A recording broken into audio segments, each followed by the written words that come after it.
दोस्तों, आज की इस वीडियो में हम बात करेंगे एक्ट्रेस मंदाकिनी के बारे में। मंदाकिनी एक बहुत ही खूबसूरत एक्ट्रेस जिसने पहली हिंदी फिल्म से ही बॉलीवुड में आग लगा दी, लेकिन धीरे धीरे जब असलियत सामने आई तो खुद ही फिल्मों से साइडलाइन होती चली गई। मंदाकिनी का जन्म हुआ था 30 जुलाई 1963 को उत्तर प्रदेश के मेरठ में। मंदाकिनी एक फिल्मी नाम है, असली नाम यास्मीन जोसेफ है। यास्मीन जोसेफ उर्फ मंदाकिनी के पिता एक ब्रिटिश थे जो आजादी के बाद भारत में ही रुक गए। मंदाकिनी की मां एक मुस्लिम थी। मंदाकिनी ने 12th क्लास तक की पढ़ाई की है। उसके बाद मंदाकिनी ने फिल्मों में ट्राई करना शुरू कर दिया। पहली फिल्म मिली बंगाली भाषा में। इसके बाद साल 1985 में फिल्म राम तेरी गंगा मैली के ऑडिशन चल रहे थे। मंदाकिनी ने भी ऑडिशन दिया और फिल्म मंदाकिनी को मिल गई। राम तेरी गंगा मैली उस साल की सबसे बड़ी हिट मूवी होने के साथ साथ सबसे ज्यादा विवादित मूवी भी बनी, क्योंकि मंदाकिनी ने इस फिल्म में काफी ज्यादा बोल्ड सीन्स दिए थे। सीन्स इतने ज्यादा बोल्ड थे कि शायद अगर वो सीन आज की डेट में शूट किए जाते तो उन पर आज के समय में भी विवाद होता। विवाद ना भी होता तो आज के समय में भी चर्चा जरूर होती। फिल्म में लीड रोल में थी मंदाकिनी और उसके साथ था राज कपूर का छोटा बेटा राजीव कपूर, जिसकी ये डेब्यू मूवी थी। फिल्म सुपरहिट साबित होती है और मंदाकिनी की गाड़ी फिल्मों में चल निकलती है। मंदाकिनी अति महत्वाकांक्षी लड़की थी। वो जल्दी से जल्दी सफलता की सीढ़ियां चढ़ना चाहती थी और इसके लिए वो किसी भी हद तक जा सकती थी। राम तेरी गंगा मैली फिल्म 1985 में आई थी। उस समय तक दाऊद भारत में ही था और पूरी तरह से इंडस्ट्री पर अपना कब्जा जमा चुका था। हफ्ता वसूली, ड्रग्स का व्यापार, सट्टेबाजी जैसे काम उसके मुख्य काम थे। अपनी काली कमाई को फिल्मों में लगाने लगा था और बॉलीवुड के हर छोटे बड़े कलाकार से उसका दोस्ताना था। आए दिन बॉलीवुड के लिए अपनी तरफ से पार्टीज करता था, जिसमें हर बड़े से बड़ा कलाकार यहाँ पर हाजिरी लगाता था। जैसे ही राम तेरी गंगा मैली फिल्म हिट हुई तो चारों तरफ मंदाकिनी की चर्चा होने लगती है। उसकी खूबसूरती की चर्चा होने लगती है। इसके बाद दाऊद इब्राहिम बॉलीवुड स्टार्स के लिए फिर से एक पार्टी ऑर्गेनाइज करता है। इस बार उसमें मंदाकिनी भी जाती है। मंदाकिनी और दाऊद की वहां पर मुलाकात होती है और धीरे धीरे ये मुलाकात प्यार में बदल जाती है। दाऊद को शौक था बॉलीवुड की हीरोइंस के साथ खेलने का। दाऊद हर तीसरे दिन एक नई एक्ट्रेस को पकड़ता, यूज करता और फेंक देता। जैसे ही दाऊद और मंदाकिनी का प्रेम परवान चढ़ता है, वैसे ही दाऊद को भारत छोड़ना पड़ता है। साल 1986 में दाऊद पर एक मर्डर का आरोप लगता है और वो कुछ बड़े नेताओं की मदद से भारत से दुबई भाग जाता है। इसके बाद मंदाकिनी हर 2-3 महीने में दुबई जाने लगती है। कहा यह जाता था कि मंदाकिनी वहां पर मॉडलिंग से रिलेटेड कामों के लिए जाती है, लेकिन उसी दौरान मंदाकिनी और दाऊद का एक फोटोग्राफ मीडिया में वायरल हो जाता है, जिसमें मंदाकिनी दाऊद के साथ क्रिकेट स्टेडियम में मैच देख रही थी, जो कि दुबई का एक फोटो था। उस फोटो के बाद मंदाकिनी और दाऊद के अफेयर की खबरें आने लगती हैं। हालांकि मंदाकिनी ने कभी भी ये बात अपने मुंह से कभी नहीं स्वीकारी। मंदाकिनी की पहली फिल्म राम तेरी गंगा मैली को माना जाता है, जबकि उससे पहले मंदाकिनी की 2 हिंदी फिल्में पहले ही रिलीज हो चुकी थी, लेकिन उनमें मंदाकिनी का साइड रोल था और वो फिल्में सफल भी नहीं हुई थी। इसीलिए इनमें मंदाकिनी के काम को किसी ने भी नोटिस नहीं किया। यही कारण है कि मंदाकिनी की पहली फिल्म राम तेरी गंगा मैली को ही माना जाता है। राम तेरी गंगा मैली बहुत बड़ी हिट मूवी थी, लेकिन इसके बाद मंदाकिनी की कोई भी मूवी इतने बड़े लेवल पर सफल नहीं हुई। मंदाकिनी की कुछ एक फिल्मों को छोड़ दें तो उसकी ज्यादातर फिल्में लगातार फ्लॉप ही रहीं।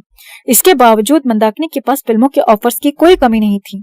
साल 1986 में मंदाकिनी ने 6 फिल्में की। साल 1987 में 7 फिल्में की। 1988 में 9 फिल्में की और 1989 में 7 फिल्मों में काम किया, जबकि साल में उसकी मुश्किल से इक्का दुक्का फिल्में छोटी बड़ी हिट होती थी। फिर भी उसके पास फिल्मों की लगातार भरमार थी। मंदाकिनी के पास लगातार फ्लॉप फिल्मों के बावजूद फिल्मों के ऑफर्स आने का सबसे बड़ा कारण था दाऊद इब्राहिम। मंदाकिनी हर 2-3 महीने में दुबई जाती, दाऊद से मिलती और इधर भारत में उसे फिल्में मिल जाती। लेकिन 1990 के बाद ऐसा कुछ होता है कि पूरा बॉलीवुड एकदम से चौंक जाता है। 1990 में मंदाकिनी की हालांकि 8 फिल्में रिलीज होती हैं, लेकिन उन सभी की शूटिंग 1990 से पहले ही पूरी की जा चुकी थी। दरअसल 1990 में मंदाकिनी ने अचानक से फिल्में साइन करनी बंद कर दी। हालांकि दाऊद की तरफ से उसे फिल्में दिलवाई जा रही थी, लेकिन मंदाकिनी अब कोई भी फिल्म साइन नहीं कर रही थी और इसका कारण था कि मंदाकिनी दाऊद से शादी करके दुबई में सेटल होने के सपने देख रही थी।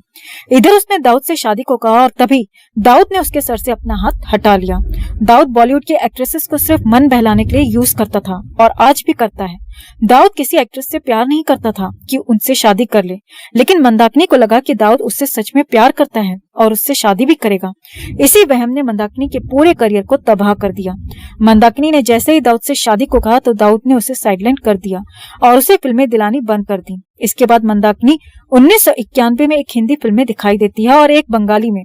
1991 के बाद 1992 में एक हिंदी फिल्म। उसके 4 साल बाद आखिरी बार साल 1996 में एक फिल्म में दिखाई दी, यानी साल 1990 तक, जहां मंदाकिनी हर साल 8-9 फिल्में कर रही थी। वहीं दाऊद का हाथ मंदाकिनी के सर से जैसे ही हटता है, मंदाकिनी बॉलीवुड से एकदम से गायब सी हो जाती है, क्योंकि मंदाकिनी की एक्टिंग में इतना दम नहीं था कि वो अपने दम पर फिल्में ले पाती। उसे जितनी भी फिल्में मिलती थी वो सारी फिल्में दाऊद के इशारे पर मिलती थी। हालांकि कुछ रिपोर्ट्स में ये भी कहा जाता है कि दाऊद ने मंदाकिनी से शादी कर ली थी और यही कारण था कि दाऊद मंदाकिनी के लिए इतना ज्यादा पजेसिव था कि मंदाकिनी को फिल्मों में कास्ट करने के लिए दाऊद बॉलीवुड के फिल्म मेकर्स को खुलेआम धमकी देता था और मंदाकिनी को फिल्में दिलवाता था। दाऊद 1986 में ही भारत से भाग गया था दुबई के लिए और दुबई में रहने लगा था और उसी से मिलने मंदाकिनी हर 2-3 महीने के बाद दुबई जाती थी। लेकिन साल 1990 में दोनों के बीच किसी बात को लेकर विवाद हो जाता है। दोनों में तलाक हो जाता है। तलाक के बाद दाऊद ने मंदाकिनी को फिल्में दिलवानी बंद कर दी और इस तरह से वो फिल्मों से गायब हो गई। वैसे 1990 के दशक में दाऊद खुलेआम बॉलीवुड स्टार्स के लिए पार्टीज रखता था और उनमें सभी कलाकारों को इनवाइट करता था। अब कलाकारों को फ्री में दारू पिलाने के लिए तो दाऊद इब्राहिम पार्टी ऑर्गेनाइज करेगा नहीं। दरअसल उन पार्टीज के थ्रू दाऊद बॉलीवुड में ड्रग के व्यापार को फैलाता था, हफ्ता वसूली करता था और नई नई हीरोइन से जान पहचान करता था जो बॉलीवुड में नई नई लॉन्च होती थी।